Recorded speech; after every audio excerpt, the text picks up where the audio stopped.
他来到冰天雪地的北极，每天起床后的第一件事就是来到这里铲雪，直到露出下面黑色的泥土才肯罢休。就连一块很小的白色石头他都不肯放过。这样做只是为了让黑色在这里看起来更加显眼，因为这是一个巨大的 SOS 求救标志。他已经被困在北极3年了。男人每天就重复做3件事。第2件事则是来到陷阱这里看看今天的收获。因为没有鱼饵，所以空军是常有的事。但就在这时，旁边的另一个陷阱发出了激烈的碰撞。他赶忙跑了过去，慢慢的将丝线提了上来，是一条北极特有的鲑鱼。捕到猎物，男人脸上却没有一丝的喜悦。这样的食物他已经吃了整整3年了。因为没有火源，所以每次他都只能吃鲑鱼刺身。在外面这可能是价格昂贵的美食，但对于男人来说却像是在嚼蜡一般。等补充完体力后，一旁的闹钟也在这时响了起来，这是在提醒自己要去做第3件事了，那便是带上无线电外出寻找信号，而且每次都要换不同的地方，因为受地磁的影响，能够搜寻的范围极为有限。或许只有信号源来到他面前，机器上的绿灯才会亮起。这便是男人一天的生活。但他除了要面临北极恶劣的环境考验外，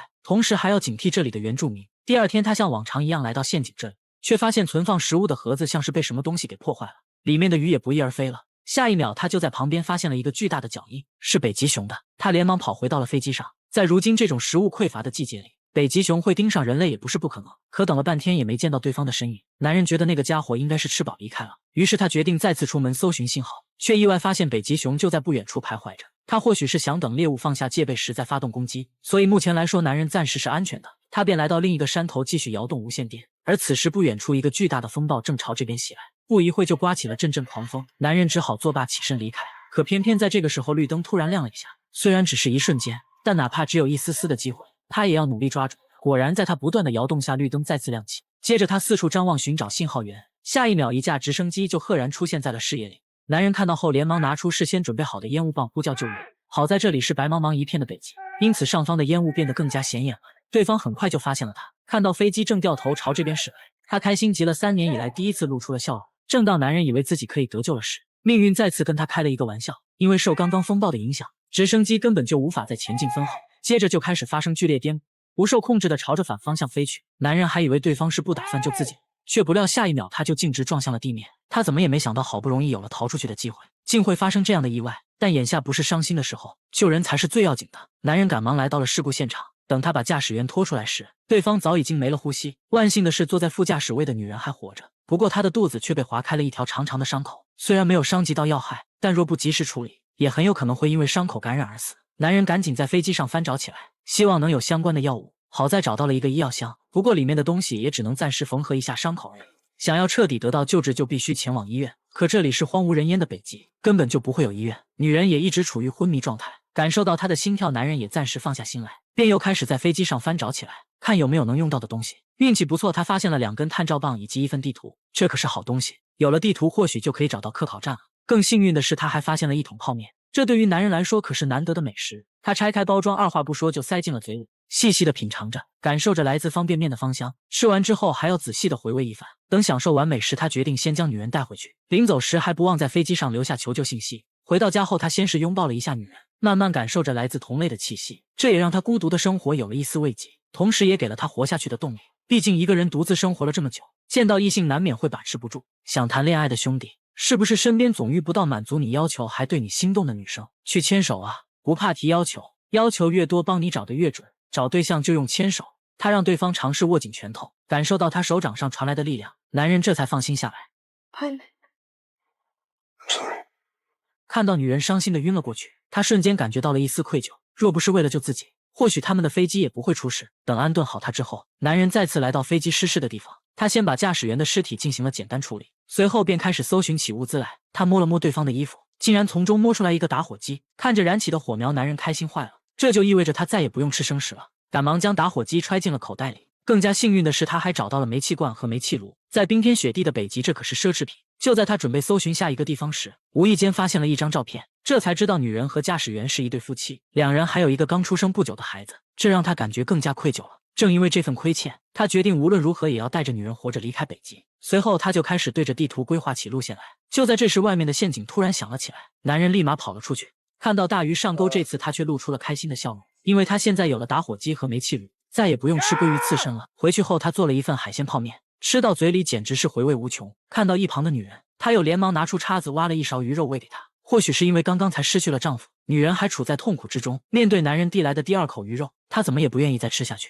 男人见状便轻声安慰她，救援队一定会找到你的。等吃饱喝足后，他便开始清点物资，准备出发前往科考站。临走时，他同样在飞机上留下了求救信息，只希望会有人经过这里看到这些留言。这段旅程将十分的漫长，他们不仅要穿过近200公里的雪山，而且路上还不知道会遇到什么危险。那头北极熊或许正虎视眈眈地看着他们，因为要带着女人，所以只要遇到陡峭的山坡，他都要重新规划一下路线。这样做只会导致他们的路程不断的增加，但无论如何，他也不会放弃女人独自离开。到了晚上，两人便就近寻找一个山洞过夜。男人进去前还不忘用积雪将洞口堵住，这样做可以避免野兽发现他们的气味。随后他简单的做了一份水煮鱼片，可女人似乎还没有从痛苦之中走出来。面对男人递来的食物，她还是不愿意吃。没办法，他只好给对方喂了一点水喝。看到女人安静的睡了过去，他也准备休息一下，却在这时外面忽然传来了一阵脚步声，似乎是有什么东西正在附近徘徊。他拿起铁锹，小心翼翼地循着洞口的方向望去，下一秒积雪就突然被扒开了，是那头北极熊。原来他一直在悄悄地尾随两人，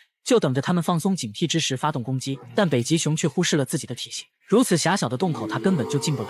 不过男人不准备坐以待毙，拿出一根探照棒点燃了它，因为他深知这个家伙跟踪了自己这么久，是不可能轻易放弃的。他会一直守在洞口，直到猎物失去反抗能力。与其被困死在里面，还不如主动出击。这个方法果然奏效了，不一会北极熊就逃之夭夭了，两人也因此成功躲过一劫。赶跑北极熊后，男人呆愣在原地，久久都不能从刚刚的惊吓之中走出来。他深知路途还很遥远，后面还不知道有什么危险正等着他们。很快，一个新的难题就摆在了他面前。眼前这个高高的岩石坡挡住了两人的去路，可男人记得地图上明明没有这个山坡的，因为在北极这种恶劣的环境下，根本就没法将地图标注的十分精确。眼下留给他们的只有2条路，要么穿过眼前这个陡峭的岩石坡，要么绕过这座大雪山走另一边。如果选择第2条路，那么两人要多走近3倍的路程，这是一个很难选择的问题。爬上这个岩石坡便是一条平整开阔的大路，如果男人选择独自过去，要不了多久他就可以到达目的地了。但他发过誓一定要带着女人一起活下去，不管结果如何，他决定都要尝试一下。他准备先将物资用雪橇车拉上来，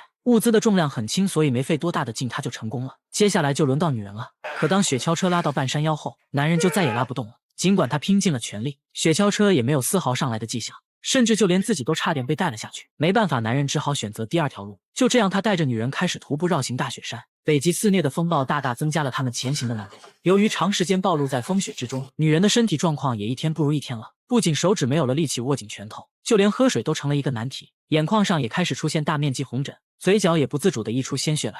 更要命的是，伤口已经被感染得很严重了。男人知道他可能坚持不到目的地了，他拿出他们一家人的照片放在了女人手里，为其轻轻地擦去了嘴角的血渍。接下来的路程就只能独自去完成了。男人在地上看到一株盛开的鲜花，他还在思索着对方是如何在这样恶劣的环境下生存下来的事。突然脚下一滑，他就掉入了一个山洞之中。等再次醒来时，双腿已经被死死地卡在了岩石里面。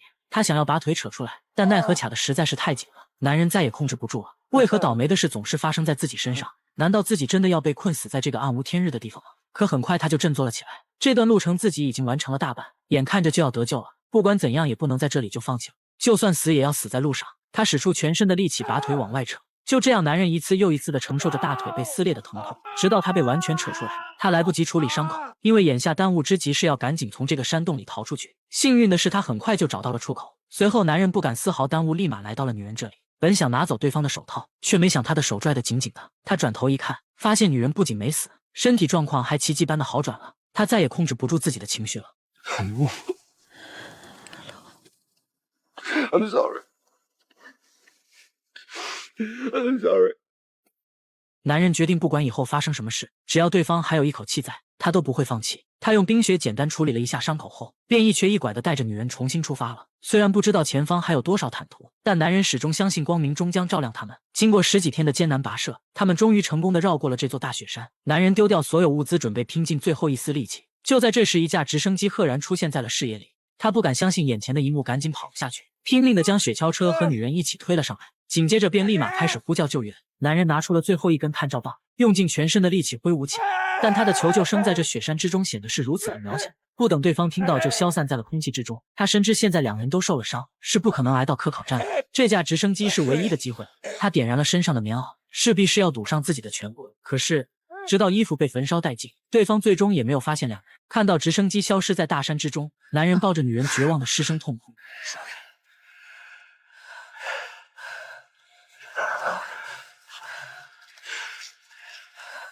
随后，他将女人轻轻地放下， You're not alone.